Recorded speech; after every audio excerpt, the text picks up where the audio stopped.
everyone. I thought I'd continue kind of like going through this old catalog and giving you like some old Avon catalog and finding like a few more products that are comparable. Just I've done all of this as a curiosity, just as an experiment to see you know, how consistent maybe the company has stayed over all these years, and then just you know, kind of have some fun things that I thought, you know, I've never seen before.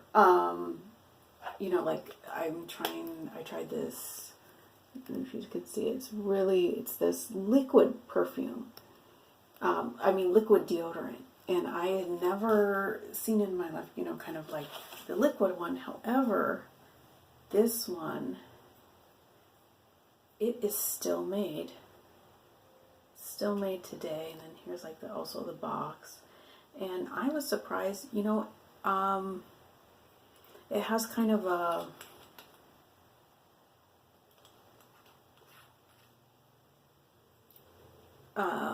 not too strong of a scent. It's still kind of, you know, it's not so overpowering, but it does have a little bit of scent to kind of, you know, it does have kind of like a really florally scent, but not too overpowering. You know, it's going to be under your arms, obviously, and it's not like it's so heavy that, you know, you'll notice it too much. And I tried this out, and actually I was surprised. What I did is I, you know, put this on a cotton belt and then applied, which was, it's a different kind of thing, but it felt, yeah, it's holding up. So I will probably continue to use this for some time, you know. And then the next thing that I looked up and was totally curious about was, and it just seemed odd to me that, you know, a cosmetics company also made, you know, toothpaste of all things, you know. And then I saw the fact that, you know, they had kind of like the smoker's toothpaste, because of course back in the 50s a lot of people smoked. I do not smoke, but I have tried their charcoal one, and it's turned out, it's pretty good actually, decent for whitening. And then also, as a curiosity, I've heard so much about like Himalayan salt and things like that. And then what's nice is I see more and more companies that are, you know, obviously they're a cruelty-free company, but there's more and more products they're introducing more and more vegan products for all companies, it feels like. And then this one is, and then let's see, you know, of course, toothbrush that I'm gonna try this. It's probably decent, you know. Mine's pretty worn. I need to like toss it, but it's intended to go with this, you know, this toothpaste. And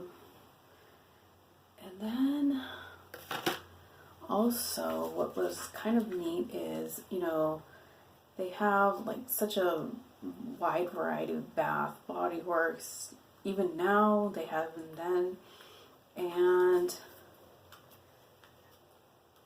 you know, creams, lotions. It just,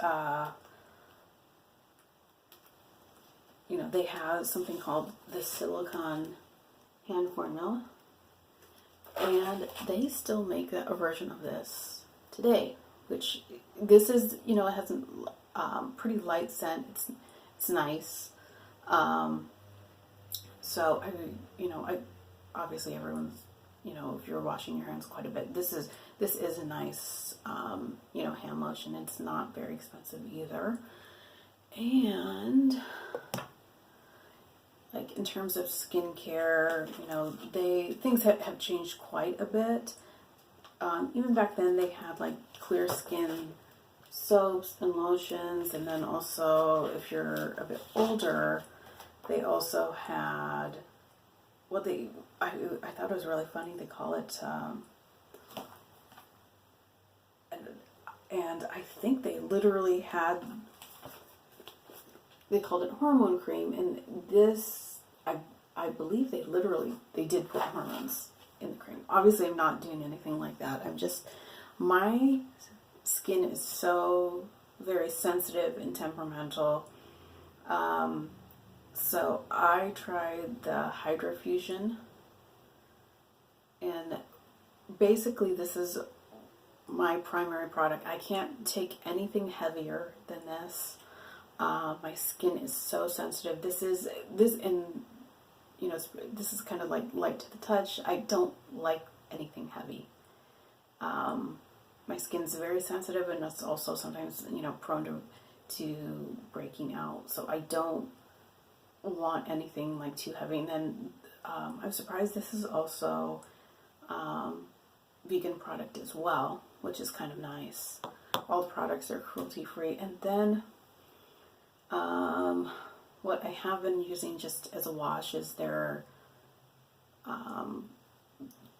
cleaning one for, it's a combination skin.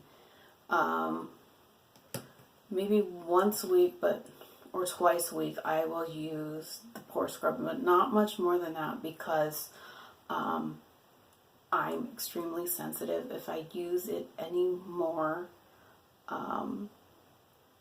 my skin, it can only take, it's very sensitive to benzoyl peroxide, glycolic acid, anything like that. So if I notice a breakout, or I might use it once or twice a week at the most, but my skin is highly sensitive. So that's, I'll use this maybe like twice a week, just because I am extremely, I can't take a lot of harsh things. And then I find, like, if I do that, then I used to use, benzoyl peroxide.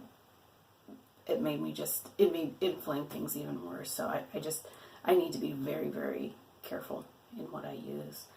And then kind of like the last thing that I was trying to find a duplicate of, they had all kinds of like nail polishes, and the closest one that I could find to what they had before is this kind of pink shade. It's called Dazzle Pink, and I tried to, the best I could, kind of have that same kind of shape that they used to have. Going through, they always kind of had like an almond shape. They didn't have a square shape, and it's kind of, you can kind of see it kind of all over the catalogs. It's a square shape, and it obviously, and oddly enough, when I'm looking through the particular styles, the nails were, this is probably a good example. Her nails are, kind of that almond shaped, but they're not particularly long. And I'm seeing, a lot of that in the catalogs that they had, the obviously kind of like the classic red. And then they had so many more shades, pinks and things like that, and all kinds of nail care. Because I'm thinking it probably wasn't all that practical. A lot of women were housewives. It wasn't all that practical to have such long nails if you're doing a lot of housework. So yeah, but I think it was very interesting to see just all the packaging, things like that. Just all the perfumes, and just things that are not really made anymore, and then just how cheap everything was. It was like $2. And then let's see,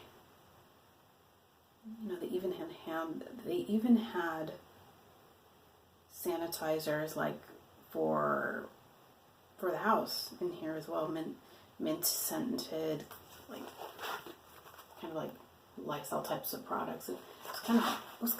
This is kind of an odd mix of things. So I think that's it. All right.